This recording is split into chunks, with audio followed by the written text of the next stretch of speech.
Hi there, this is Ava, and I'm a Canadian Stampin' Up! Demonstrator at www.ilovetostamp.com.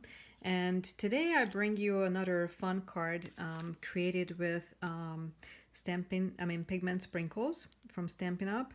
And today I decided I would like to create a little bit of a patina-ish look.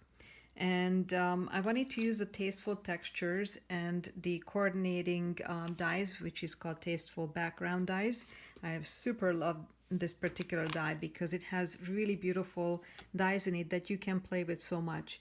I've made a card using this particular die before, and today I'm going to use this one along with the coordinating stamps. So when I looked at this stamp, I fell in love with this image right here, and I wanted to use that right away. Then I realized that this one is so cool, and it kind of looks as if you embossed it. So this will be a really fun added stamp to play with, and I will be playing with this at another time. But what caught my attention, which it didn't catch my attention before, and shame on me, because the sentiments are so beautiful. They're so thoughtful. So this one I'm using today, it's called "Good Things Are Sure to Happen."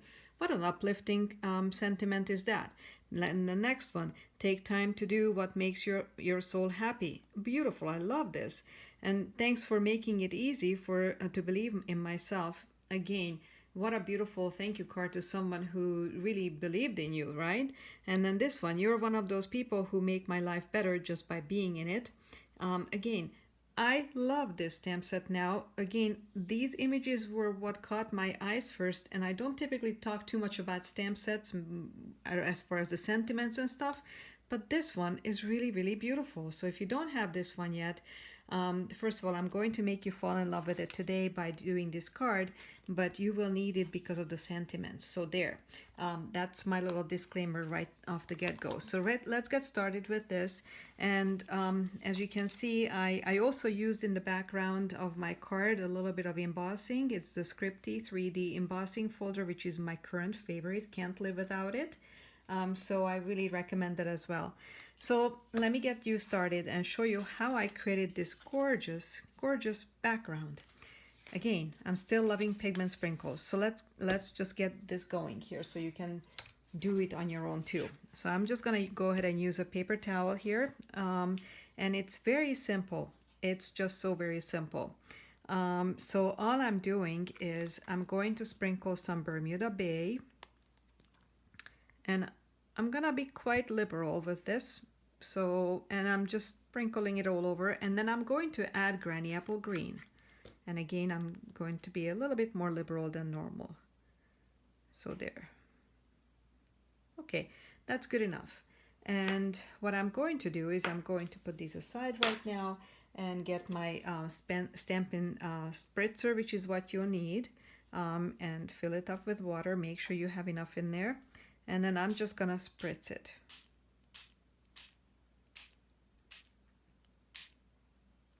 And I'm gonna go back and add some more. I think I'm gonna add green and spritz even more.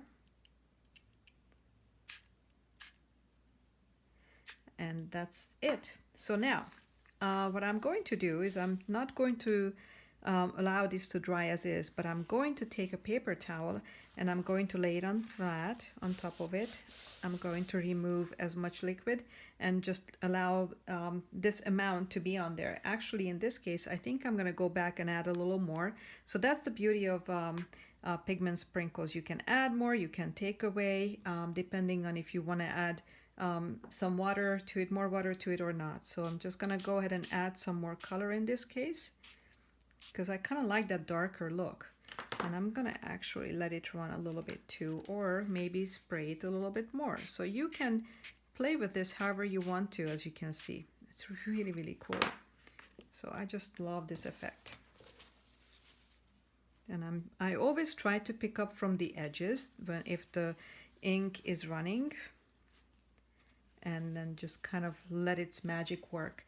So I'm not gonna dab too much, but I always dab some. And so I just dab it lightly on this one, not too much. And I'm gonna go ahead and dry it. with a heat gun. Okay, so now it's all dry, so it's ready to go.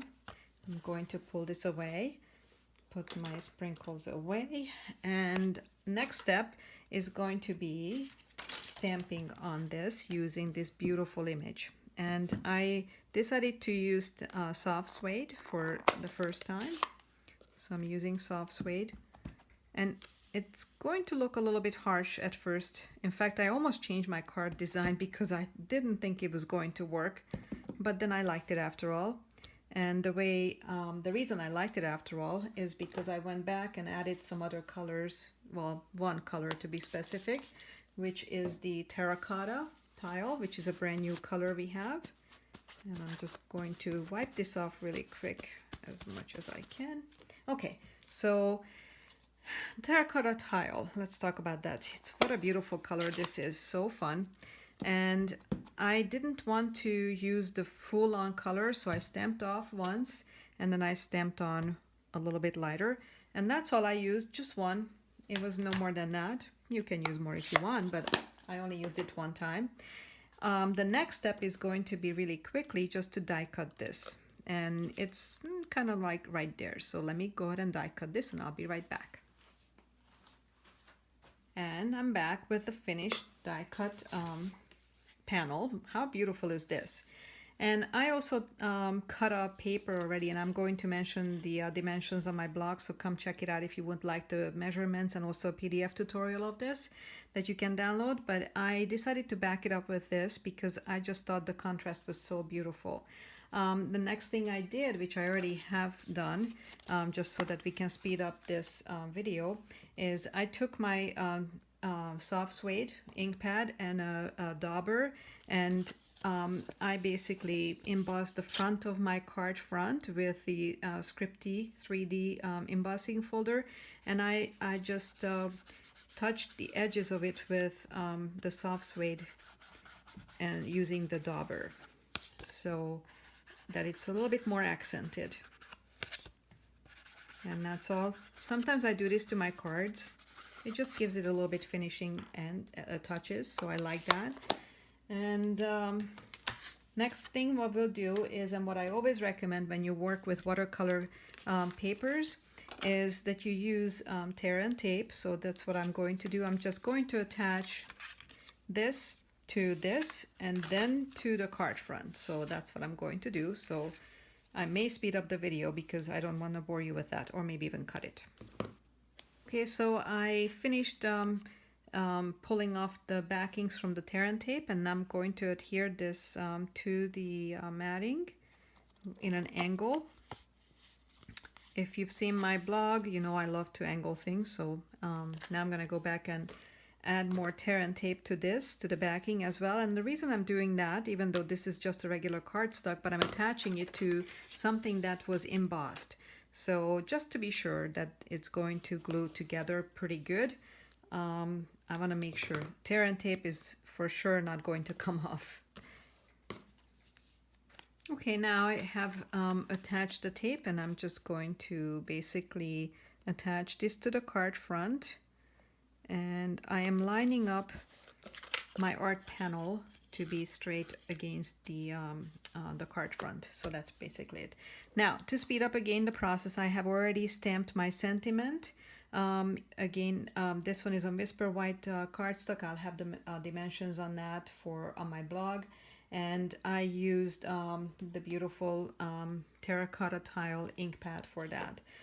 But before I attach this, I decided to add a little bit of more flair to it, and I'm using this beautiful mint macaroon ribbon, and I also punched one of the leaves from the Perennial Essence Vellum cardstocks, which comes with 3 different colors, and I really love this one. Of course, it's a leaf color.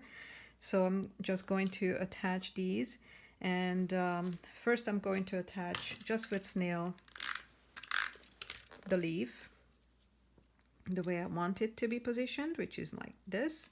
And then next I'm going to fold my little ribbon kind of like that, and I'm going to place this on top of this, and the snail is going to catch it really nicely. And then the last stop is going to be adding some Stampin' Dimensionals.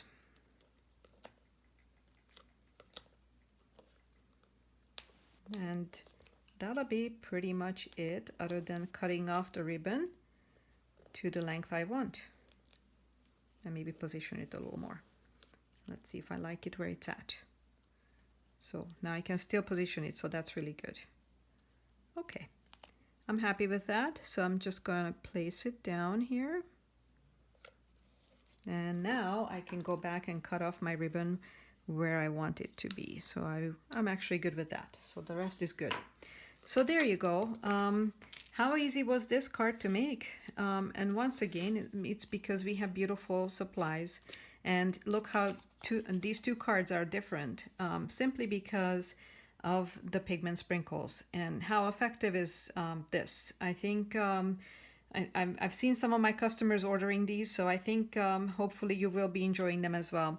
Anyway, thank you for watching me, and if you come to my blog, you will see that I'll have the PDF downloadable tutorial for this you can take with you, and I have other ones on my blog posts as well. And if you don't have a demonstrator in Canada and you would like to buy some of these beautiful products to recreate the cards I'm making, I would love to help you. Again, thank you for watching and have a great day.